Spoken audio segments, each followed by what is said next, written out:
Assalamualaikum warahmatullahi wabarakatuh. Perkenalkan, nama saya Dimas Triaji Pamungkas. Saya mahasiswa Fakultas Pendidikan Bahasa Indonesia Universitas Indah Prasta PGRI. Pada kesempatan kali ini, saya akan mempresentasikan tugas dari mata kuliah kewirausahaan, yaitu membuat bisnis model kanvas. Pertama-tama saya akan menjelaskan dulu apa sih bisnis model kanvas itu. Bisnis model kanvas adalah metode untuk menjalankan bagaimana sebuah ide bisnis dapat memberikan manfaat kepada konsumennya. Bisnis model kanvas adalah cara untuk menggambarkan model bisnis secara menyeluruh dalam bentuk visual satu halaman.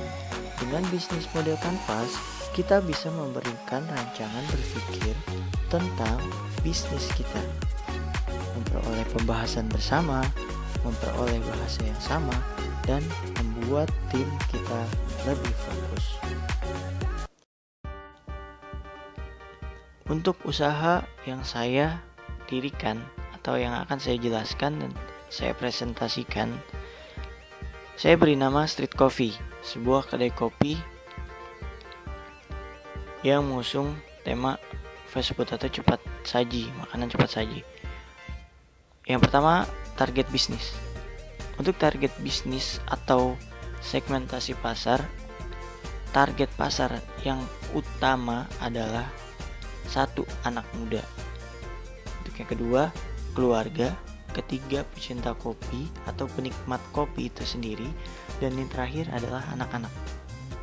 Pada umumnya kopi dinikmati oleh anak-anak muda, orang tua, tapi tidak untuk anak-anak. Bagaimana kita merubah mindset tersebut?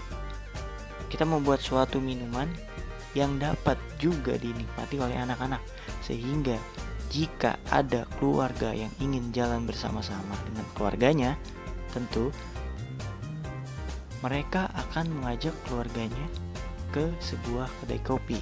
Tentunya kedai kopi yang saya dirikan, yaitu Street Coffee. Kemudian keunggulan atau bisa dibilang sebuah poin penting dalam sebuah usaha yang saya dirikan. Pertama adalah sebuah atau seorang customer akan berhadapan langsung dengan baristanya. Bagaimana kita bicara tentang kopi, menjelaskan tentang kopi yang ia pesan, sejarahnya, dan kemudian prosesnya apa. Kedua, open bar. Semua orang yang membeli produk kami berhak membuat produknya sendiri. Contoh, sebuah latte art, maka customer kita perbolehkan untuk membuat latte artnya sendiri. Tentu itu akan menjadi pengalaman menarik bagi mereka yang belum pernah membuat kopi.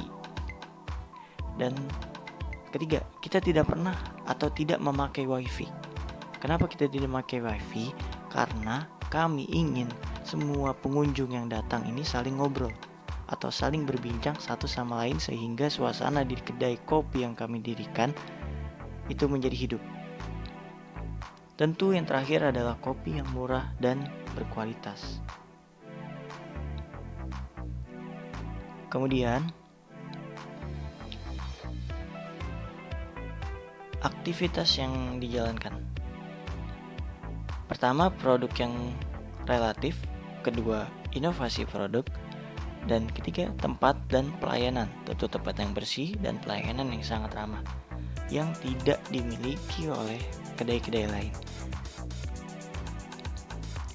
Kemudian kerjasama. Kerjasama di sini kita meliputi supplier kopi itu sendiri, barista atau pekerja lain, preparation, kitchen, kasir, dan juga waiters, customer, kemudian penyedia tempat, karena kami belum memiliki tempat sendiri, dan terakhir ada petani.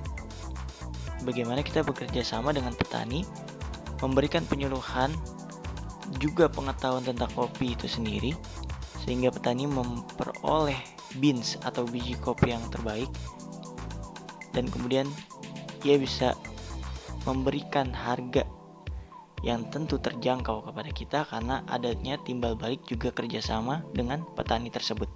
Dan kami pun merosting sendiri atau menggoreng sendiri kopi yang kita jual, sehingga juga tentu menghemat biaya atau modal yang kita keluarkan. Dan yang selanjutnya, customer relationship, yaitu kita tidak mengadakan member, tapi kita mengkulik semua customer yang datang. Jadi apabila ada customer baru datang mengunjungi kedai kami, maka kami akan mencari tahu apa sih yang dia suka, bagaimana sih kopi yang dia suka, kemudian kita berusaha membuatnya. Apabila tidak sesuai dengan ekspektasi atau keinginan dia, maka dia akan memberikan saran langsung kepada baristanya, karena kita mengusung tema fast food, berhadapan-hadapan langsung dengan barista, kemudian dijelaskan apa yang ia inginkan, kami lakukan, sehingga customer tersebut merasa puas dan akan kembali lagi menjadi customer reguler. Kemudian channels atau cara menyampaikan produk ke konsumen. Ya, di samping dengan di kedai itu sendiri, kita juga melalui media sosial. Kita aktif di media sosial, Instagram, Facebook, Twitter, dan segala macam. Kita bekerja sama juga dengan Tokopedia, Shopee untuk memasok beans yang kami punya. Juga alat seduh yang kami buat untuk kami jual tentunya. Dengan adanya produk yang kami jual, tentu menjadikan referensi juga untuk orang-orang, sehingga mereka datang ke kedai kami karena biji kopi yang ia nikmati ini enak, sehingga ia ingin datang ke kedainya, sehingga kedai kami juga semakin ramai. Tentunya komunitas, kita juga tergabung dengan komunitas barista Indonesia. Dengan adanya sharing satu sama lain, maka tentu akan memperluas dari usaha yang kita dirikan ini. Kemudian selanjutnya,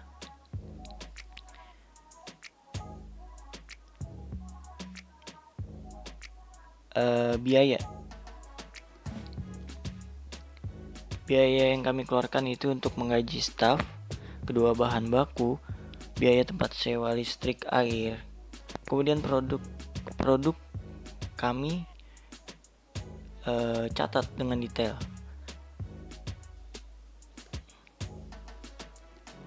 Tentu produk yang terbuang, kedua produk yang expired atau kadaluarsa. Kemudian selanjutnya, key result. Yang pertama, tentu promosi dan strategi. Kedua, peralatan. Ketiga, barista dan pegawai. Dan terakhir, pertanian.